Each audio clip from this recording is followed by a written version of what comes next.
Esta semana estamos hablando de las dinastías familiares en la política mexicana. Estamos viendo las candidaturas que están saliendo en estos días y todos los partidos tienen sus listas de plurinominales, de candidatos locales, de candidatos federales, llenas de apellidos que nos suenan súper comunes, ¿no? Que nos suenan súper conocidos. Y pues no es coincidencia, ¿no? Son familias que llevan años en la política mexicana y que pues es primero el papá, luego el hijo, luego el sobrino. Pues fue entender, bueno, ¿desde cuándo empezó esto en México?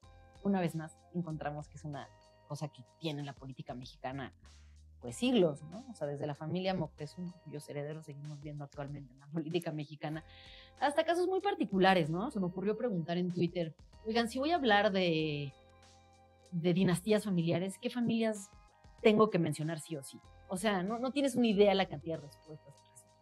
O sea, fue abrumador, porque todo el mundo en su estado conoce al menos 5 familias, ¿no? ¿Entendidas? Conoce al menos 5 familias que han estado ahí siempre, ¿no? Y pasa en todos los partidos políticos. Hay partidos políticos que son familiares, ¿no? O sea, no hay más que eso. Pero bueno, a mí me interesaba cuestionarme, ok, una cosa es que vengan de una familia y ya luego las siguientes preguntas como un poco más matizadas. ¿En qué momento, o sea, se vale o no se vale? ¿No? ¿En qué momento es nepotismo y en qué momento pues es el derecho de un hijo a dedicarse a lo que quiera, ¿no? Como cualquier otro joven en el país, ¿no? Que su familia se dedique también a la política. ¿Y en qué momento ya se supera la condición de ser nada más el hijo? Entonces ponemos como ejemplo la familia Cárdenas, que da mucho para hablar. El papá, Lázaro Cárdenas, presidente de México. El hijo, Cuauhtémoc Cárdenas, gobernador de Michoacán, igual que el papá. Pero además hay 4 miembros de la familia que han sido gobernadores de Michoacán. Lázaro Cárdenas, Cuauhtémoc. Luego está el tío de Cuauhtémoc, Dámaso, y el hijo de Cuauhtémoc, que también fue gobernador de Michoacán. Entonces una familia que ha ocupado, bueno, el gobierno de Michoacán en 4 ocasiones. El papá presidente de la República. Cuauhtémoc 3 veces candidato presidencial, además de ser jefe de gobierno.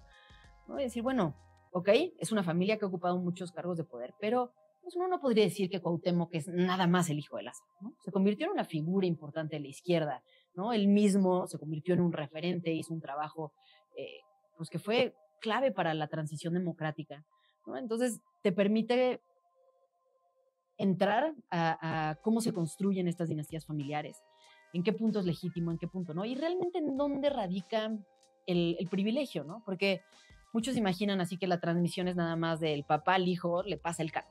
Y sí hay casos así, que son terribles, y sí pasan en México, o la esposa al esposo, eso sí sucede. Pero hay otros casos en los que estas dinastías se construyen de una forma mucho más sutil. Volviendo a los Cárdenas, Cuauhtémoc Cárdenas tuvo su primer cargo público como senador, o sea, como realmente ya en la política, una vez que su papá ya había muerto, ¿no? Y que además llevaba décadas retirado formalmente de la política, el papá, ¿no? Antes de fallecer. Cuando él inicia, naturalmente viene, pues trae el nombre del padre y tiene el reconocimiento del padre y eso le ayuda mucho.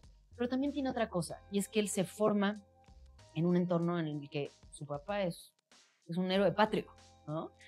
Estuvo siempre cerca de las élites culturales, siempre cerca de las élites políticas, ¿no? Algo que le permitió realmente, pues tener una vida distinta a lo que hubiera tenido cualquier joven de su época.